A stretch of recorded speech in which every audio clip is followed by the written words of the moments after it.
Mr. Kelsey Grammer, it is such a pleasure to meet you. Likewise, Simone. Hi. We're here in your dressing room, which definitely has some pirate flavor in it. Yes, yes. Kate put this together with some help from some of our friends, but we went a little dark, and we went sort of like a pirate's den lair, you know, the darker sort of pirate imagery of Captain Hook, and so it's been really fun actually. You know, we have some flintlock pistols and some doubloons and some, of course, artwork that, you know, Peter Pan posters and Blackbeard the pirate, and it's just sort of an homage to the whole experience. So you're pulling double duty in Finding Neverland. You're playing an American theater producer, and then you're also playing Hook part of the time. Yes. Yeah. Does this room help you get into character? It does a bit. Well, Yeah. it's actually just more fun to have people come backstage and go, "Oh wow, hey, pirates!" Yeah. You know, it's Hook is a great character. He casts a big shadow, and Froman, which is interesting, the American producer guy, is historically accurate.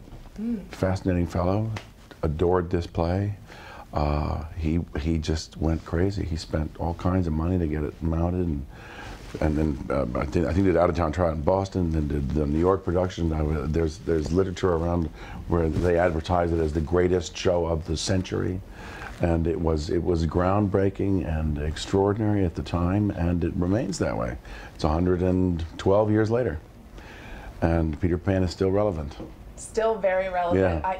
I got to tell you, I was sitting next to this adorable older man who was just bawling after the show. Yeah. It brings grown men to their No, it knees. does. I know. Well, No one is safe in the you know, show. we're all boys. You know that thing, the Lost Boys. What do you think that is? There's something about this story, the original one, the J.M. Barrie story, that just resonates with you. And I mean, I told my wife, we have a son now, an 8-month-old. I said, if you want to have some kind of insight into your son, come and see this play. It really captures the innocence of childhood, and I think it brings us all back to And the boy that never wants to grow up, you Yeah. know, and we're all stuck there. You know, women are much more together than we are. Yeah. What's the most touching moment of the show for you? Well, for me, there's dozens. I am such a fan of the show within the show, honestly, that I stand and watch it and just fall to pieces. I love when Wendy and Peter fly, and you know, of course, it's very theatrically done, and it's not like they're on wires or anything, but you imagine it's real, you know, and I just love that. And of course, I love when the boys go. I can cry about it now. Oh, me too. Yeah. Where are the tissues? You're right. No, every part of this show is just beautiful. Yeah. No, it's lovely, and it's magical. It is like, it is what theater's supposed to do. It takes your imagination and says, let's come take a walk with us. Come take a ride over here, and we're going to show you some stuff. And what's interesting is, you know, it's like an old, like, sort of theater like workshop piece in some ways, because you know, you see the wheels. It's almost Brechtian that way, and then all of a sudden you have this extraordinary effect at the end of the play that you don't know how the hell they're doing that, and it's fantastic. So it's great.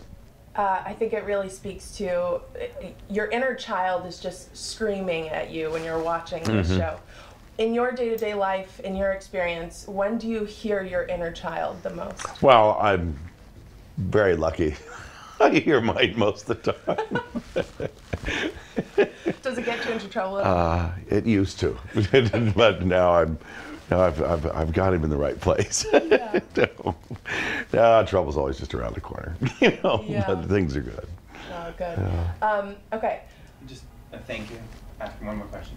Okay. I see that you have some toys over here. Yeah, that's for the kids. They come to the show quite a bit, and they hang out.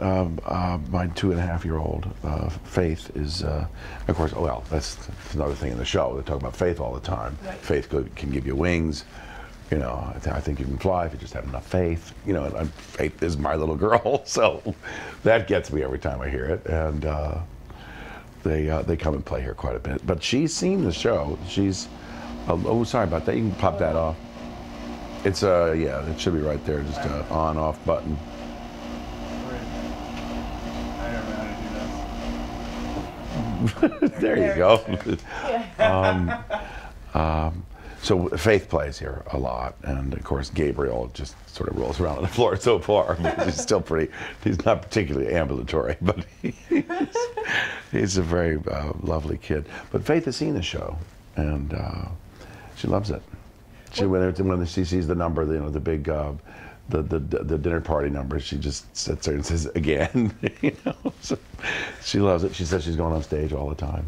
What's the biggest gift that you want to give your children? Oh, just, no limits on their imagination, to see the world as a beautiful place and to make choices that enhance that beauty in their lives. Well, thank you so much for letting me into your lair. Thank you. Nice to meet you. Great to meet you.